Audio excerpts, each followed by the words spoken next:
Isn't it funny though that I would need to be disciplined into believing what God says about me? It is one thing to read it. It's one thing to hear someone else say it. It's a whole other thing for God to tell you what he believes about you and how he loves you.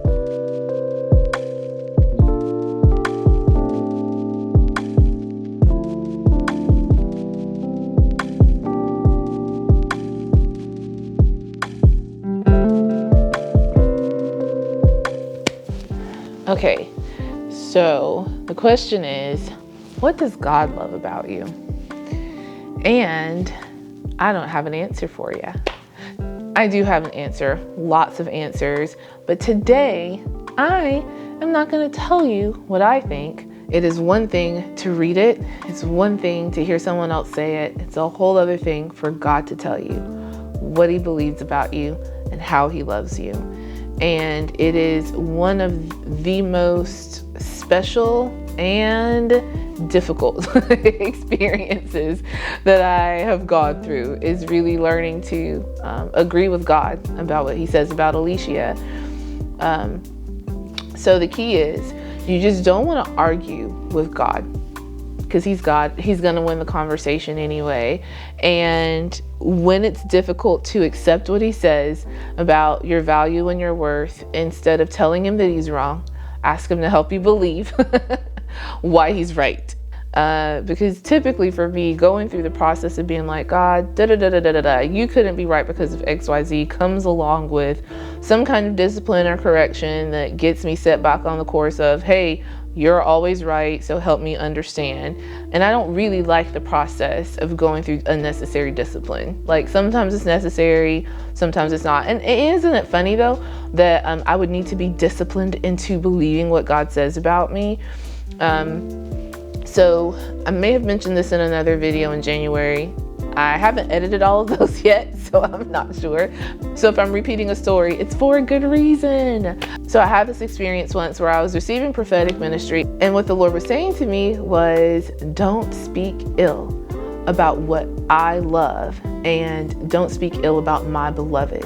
You are my beloved, so stop beating yourself down. It is imperative that you begin to see yourself the way that I see you. And I was like, gosh, you know, typically our skewed perspectives of who we are really aren't who we are, but we live it out because we think that that's who we are, and it never fits. Like, what I have found is that when the Lord's like, Alicia, you're beautiful, you're so intelligent, and you have such wisdom to offer, you know, I'm like, okay, well, how am I beautiful? I mean, that's terrible.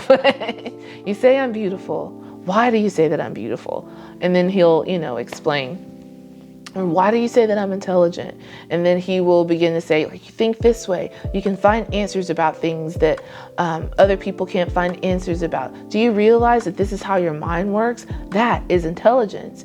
And then I will have friends that I'm talking to will be like, you're so smart. Do you know that such and such people can't do that? Not everyone can figure out the things that can figure out. Do you know that, just all kinds of encouragement. I'm like, whoa, man.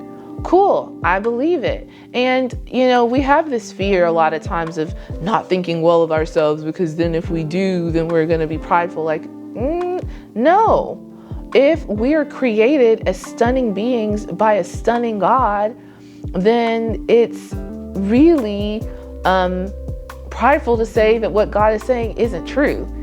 Just because you're wonderful doesn't mean that you're a jerk about it. That's crazy. That's funny. Being wonderful and knowing and accepting that doesn't mean that that makes you prideful and arrogant. It means that you can honor and value who you are. And like I said in the previous video, use that value to bring blessing into other people's lives. It's about what you do with what you know about yourself. I have found that God gives me my identity. And in his love, I'm so fulfilled. And in his love, he's always communicating and affirming me where I need to be affirmed. And where I'm failing, he builds me up, And sometimes that failure is pride. And he shows me, girl, really? Like, that's very prideful. And that's not becoming. I wish I could think of an instance. Unfortunately, I probably have too many stories of that. And so I can't think, but I guess it's also, I don't know. I can't say that. I can't think of something off the top of my head, but I do feel like yesterday or the day before I was like, oh my gosh, that's so prideful. Anyway, sometimes, that's just an example, he will point that out. I'm like, oh, you're so right. You're God, and you're the one who can change me. I can't change myself, so I give you permission to get this pride out of there. And then he shows me where I was insecure, or where I was being jealous or stubborn out of a fear or something like that, and he deals with it, and we move on, because he is consistent and a good father and a good friend, and he loves me. I trust him to make me better, because he said he'll also never leave us or forsake us. So if I am locked in if I'm battling pride, or dealing with fear, or dealing with insecurity, his promise to me is he won't leave me there. It takes longer for me to come out when I choose not to lean on him. All right. So it's so important to let the Lord tell you what he loves about you. Number one, because I know as women, we are constantly, it's so easy to be critical of who we are. Not all of us are like that. Sometimes, myself, I can be so critical that I won't start something. Like, I cannot tell you how many times I've wanted to stop doing the Modern Woman videos, because I feel like the videos aren't good enough. They're not reaching enough people. No one really wants to hear what I have to say. And none of that's true. It's a new channel. I'm growing. I'm still finding the voice of it. And God's telling me, you're judging. You cannot judge what you're doing yet. It's still growing into what it's going to be. And if I have been, and I realize, well, if one person likes my video, or if one person watches it and they get one thing out of it, that's my goal, is to share something that helps build you up. So I don't need likes. That lets me know if people are engaging with it. But if it's happening, then it's accomplishing the goal of what I'm creating this channel for. So I'm about validation or building people up, and I've had to work through that.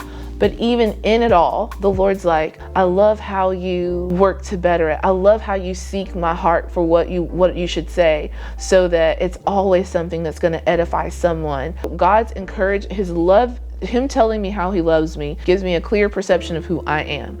Number two, it washes away the negative rhetoric, the negative thoughts, and also that stuff that's out there in commercials and movies and things, that even stuff that we enjoy that's just not quite on par with what he really says. Like, there's so many things communicated to us every day about what the right woman is, the perfect woman is, the best kind of woman, or whatever. And some of those messages are great and true, but not necessarily true for me. And some of them are just jacked up. It's real. And so allowing him to consistently speak to me about that helps to wash my perception of who I am from things that aren't true. And also, so one of my favorite scriptures and passages is when there are a few scriptures that talk about how we become what we behold. What we see, what we put in front of us regularly is what we begin to emulate and live out. So sometimes I'm like, I need to be more merciful. Jesus, show me how you're merciful to me. Show me how you're merciful so that I can be merciful. So when I want to be more loving, more encouraging, by allowing God to help me see and know how he loves me and asking him to share that with me, I then learn language that allows me to turn around and be loving and edifying and a blessing to others. So I learned how to love from how God loves me. Mind blown. So yeah, let God talk to you about why he loves you. I know it feels like I'm giving you homework. You totally don't have to do it, but it is fun. And if you're having a hard time hearing him, if you're having a hard time tuning in, call me, text me, send me a message, and I will help you out, because I have a lot of experience with learning how to receive the love and affirmation of God. And I am not okay with you not receiving it yourself. So I'm serious. Reach out to me and I will help you. All right. I love you. You're awesome and beautiful and wonderful. Just know that how you're moving in life, where you're going, and what you're doing, it matters. And I'm so glad to be on this journey with you. Thank you so much for tuning in. If you've enjoyed this video, please give it a like, and I encourage you to subscribe to my YouTube channel. Follow me on Facebook so you can join the community. We have vlogs and blogs and new podcasts and lots of fun things to help just keep building community and empowering and encouraging one another. And I would love for you to be a part of it because it's better with you. All right, so thanks so much for joining, and I'll see you in the next video. Bye.